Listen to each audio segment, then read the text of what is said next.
Баршаңызға қайырлы күн достар. Мен сіздерді каналымда көріп отырғаныма өте қуаныштымын. Біз бүгін сіздермен бірге пицца дайындайтын боламыз. Бұл пицца үлкен болып шығады, сондықтан барлық отбасы мүшелеріне жетеді және өте дәмді, шырынды болып шығады. Сондықтан міндетті түрде видеоны соңына дейін қарап, менімен бірге жасап көріңіздер. Ең алдымен бұл пиццаны жасау үшін бізге еліктен өткізілген ұн қажет болады. Үстіне 1 шай қасық тұз, 1 шай қасық қамыр қопсытқыш, су және күнбағыс майын қосып, жақсылап араластырып шығамыз. Содан соң қолымызбен жұмсақ қамыр илейтін боламыз. Қамыр бізде қолға жабыспайтындай болады және ұнды көп салмауға тырысыңыздар, қамыр қатты болып қалмау қажет. Осылай орысша айтқанда эластичное тесто шығу қажет. Бұны бөлек ыдысқа салып, июн қандырып қойып қоямыз. Бұл кезде біз салмасын дайындаймыз. Салмасына менде болгар бұрышы және де қызанақ. Мен осылай домалақ етіп турадым. Көбіктап турасаңыздар да болады.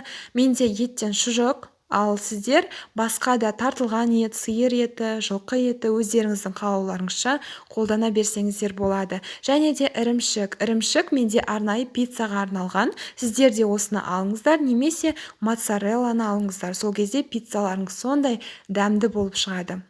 Және де соуста менде кетчуп және майонез. Осы кезде егер чеснокты ұнататын болсаңыздар, майдалап турап чеснок салсаңыздар болады, және де ақ желкен немесе укропты майдалап турап осы ішіне салсаңыздар, сіздердің пиццаларыңыз өте ароматный болып шығады. Қамырым дайын болды.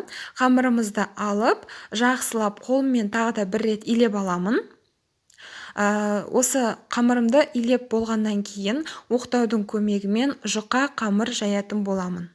Және де формамызға арнайы қылып, осылай формамды алып, бірінші көлемін өлшеп алдым. Bir шеті 30, ал екінші шеті 32 сантиметр болып шықты. Енді осы домалақ жайылған қамырымды ішіне саламын. Осылай видеода көрсетілгендей етіп, жетпеген шеттерін осылай қолыммен жайып жеткізетін боламын. Тура осылай үстіне соусты жаға берсеңіздер болады. Мен бірақ кішкене жан-жақтарын осылай валик тәріздес етіп шығарып қоямын. Сол кезде пицца әдемірек көрінеді. Бұны әрине жасау міндетті емес, жасамай-ақ қойсаңыздар да болады. Мінекей, қамырымыз дайын болды. Қамыр бізде жұқа жайылса, піскен кезде өте дәмді болып шығады. Енді осы соусын, өздеріңіз дайындаған соусты алып, үстіне жағып шығамыз. Негізі соус бізде томатты соус.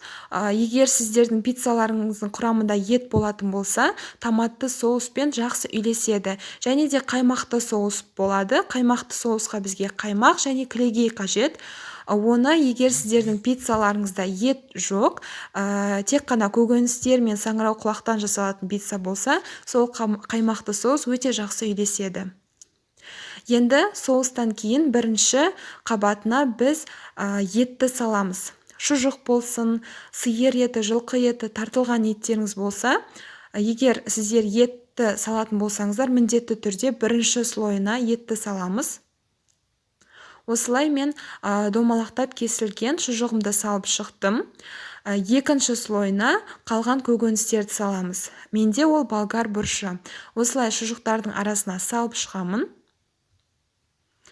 Ингредиенттерді салмасын өз қалауларыңызша, үйлеріңізде не бар, соған үйлестіріп сала берсеңіздер болады. Және ең үстіне мен қызанақ саламын. Қызанақты егер пиццаларыңыз сондай шырынды болып шықсын десеңіз, орысша айтқанда сочный болып шықсын десеңіз, онда қызанақтан кішкене көбірек салсаңыздар болады. Оны көбіктап турап салып қойсаңыздар да сондай шырынды пицца шығады. Мінекей, енді бұны 180 градуста қызып тұрған пешімізде 30 минуттай пісіріп аламыз. Пиццамыз пісіп жатқан кезде ірімшігімізді дайындап аламыз, үккіштен өткіземіз. Мінекей, менің пиццам дайын болды. Міндетті түрде осылай пісуіне 5 минут қалған кезде осылай алып, үккіштен өткізілген ірімшікті үстіне сеуіп аламын. Әрине, ірімшікті біреулер көп болғанын қалайды, біреулер көп болғанын қаламайды.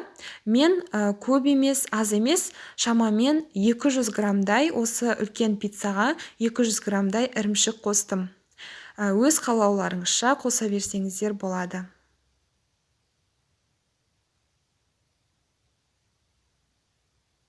Бұл ірімшікті салғаннан кейін 5 немесе 8 минуттай өзіміздің 180 градуста қызып тұрған пешімізде салып, ірімшігіміз ерігенше салып қоятын боламыз. Мінекей, біздің пиццамыз дайын болды. Бізде ірімшік толықтай еріді.